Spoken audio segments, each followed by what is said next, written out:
What up, football fans? I'm your host, Mad Mike. Welcome to this episode of the Score Report.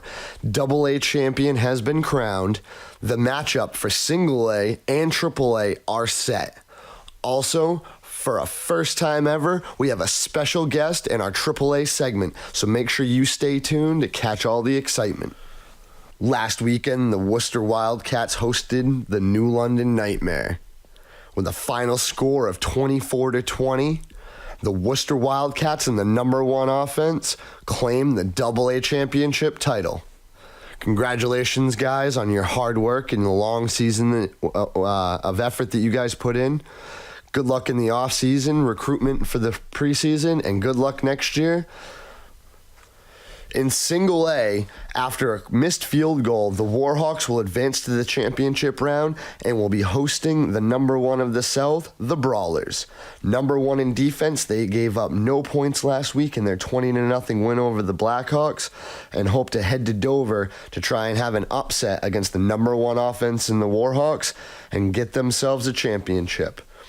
The Warhawks are hungry, though, and after their close game last week, I see them rebounding and still managing to pull it off and taking this one all the way through.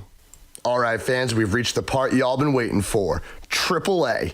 With us for this segment is our special and first ever guest, Southern Maine Raging Bulls defensive end, Sean Garner. Welcome, Sean. How are you? I'm pretty good today, brother. How you doing today? I'm great. Pumped for the championship weekend. Same here, man. I can't wait. I'm looking forward to it. So you play for the Southern Maine Raging Bulls, who are in the championship, but you're not playing. What's up with that? I had to come on vacation. It's my son's birthday. He's turning 6. Thursday was his birthday.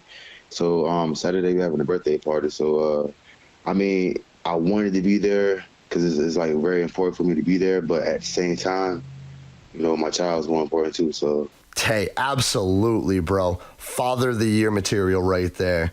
Chance to play in a AAA championship, but choosing to be there for your son on his day. Championships are a big thing to step away from, but to choose that, man, props to you, and shout out and happy birthday to him. Thank you. So how long have you been playing semi-pro, and how long have you been with the Bulls?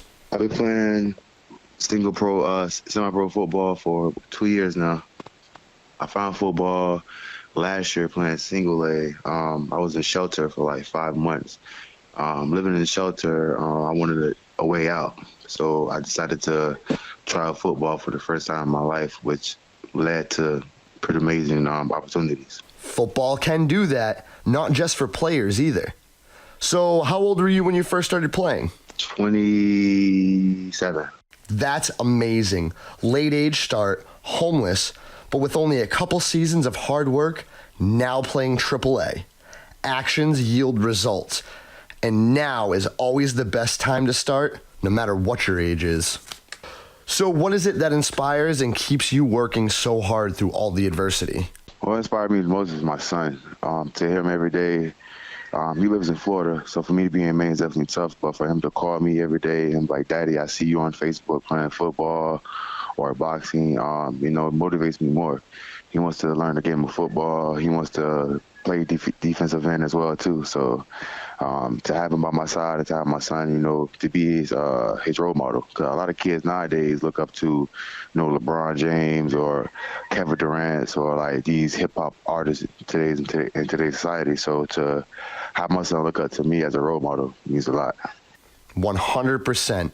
Being a father myself, I know being the role model for your children and hero is tough, especially when competing with, the accolades of, like you said, LeBron, also Brady, Manning, all these celebrity athletes. But to be able to stay heads up and grind and stay that role model and hero he looks up to is worth all the pain and sweat put into it.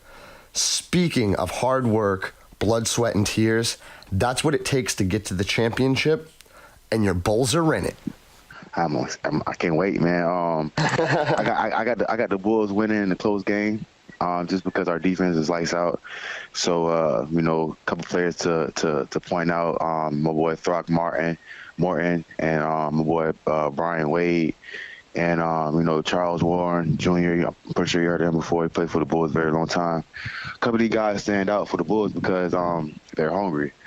As you know, the Bulls been to the championship 2 years ago, I believe. 2014, I believe. But we didn't win.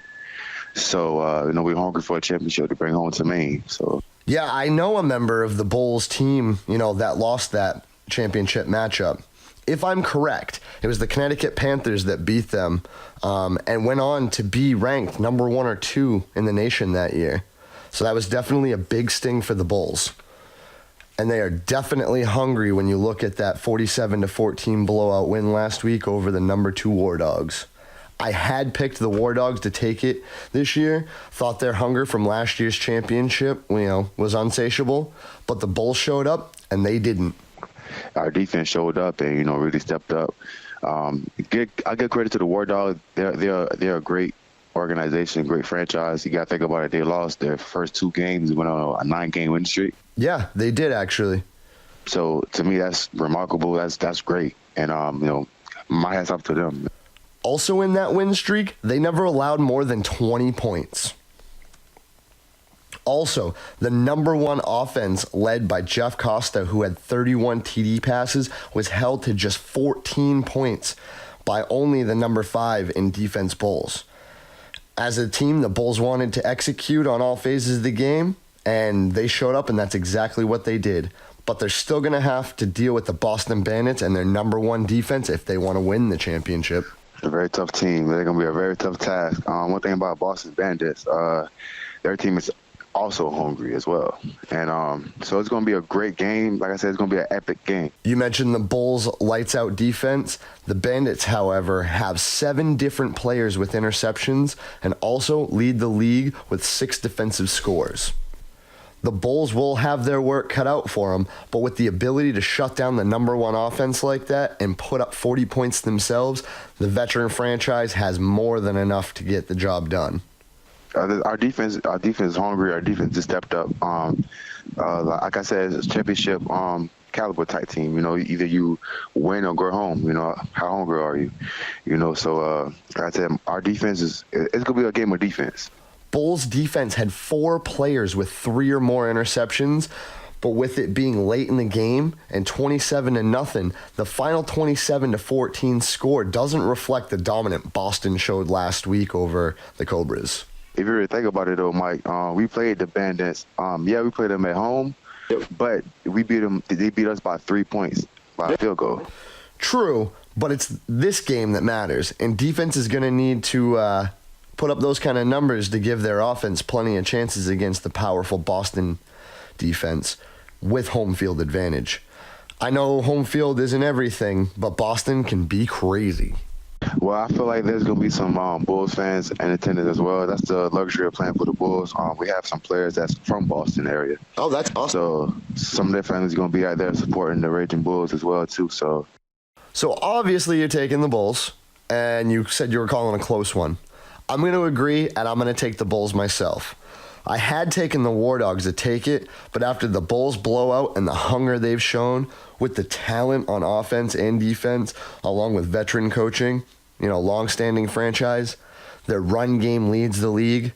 Tevin Coleman and Phil Warren have a combined 15 rushing TDs. Quarterback Isaiah Batchelder had 2, and Eric Harris, who I believe plays corner, had 1. Eric Harris is no longer with the Bulls, though. Well, sadly, the stat updates in the site aren't as updated as fans would hope, though I have heard rumors of a revamp of the site during the offseason. But either way, Tevin Coleman, and Phil Warren, that's a 1-2 punch right there in the run game. I picked Tevin to have a big game tomorrow. I picked Tevin to have at least over 100-some rushing yards and at least 3 or 4 touchdowns because he's hungry. Our running back is one of the best running backs in the league. He actually leads the league in touchdowns. So that's one of our threats we have is our running back. So to have him out there, give us a good chance on offense to put some points up. So that's run game is definitely a good start for a formula for a championship team, but so is defense. And the Boston Bandits defense is top ranked this year. And we'll see what happens tomorrow, Saturday at 7 p.m., West Roxbury High School, as the Southern Maine Raging Bulls head to the Boston Bandits in the 2018 AAA Championship matchup. Check out the NEFL.us website for more details and directions. Thank you, Sean. We look forward to having you on again, and we look forward to seeing how your Bulls do in this year's AAA Championship matchup. Yeah, thank you. I really appreciate you having me on the show. Looking forward to doing more shows with you, and go Bulls. All right, we'll talk to you soon. Yes, sir. Yeah. Take care. All right, fans, that wraps up another episode of the Score Report. There's my picks for this upcoming championship games. Congratulations again to the AA Worcester Wildcats and their championship victory this past weekend. Also, fans, like, comment, subscribe, and share. Help us get the news and the word out there and share all the excitement from the league. And we will see you after the championships. Peace.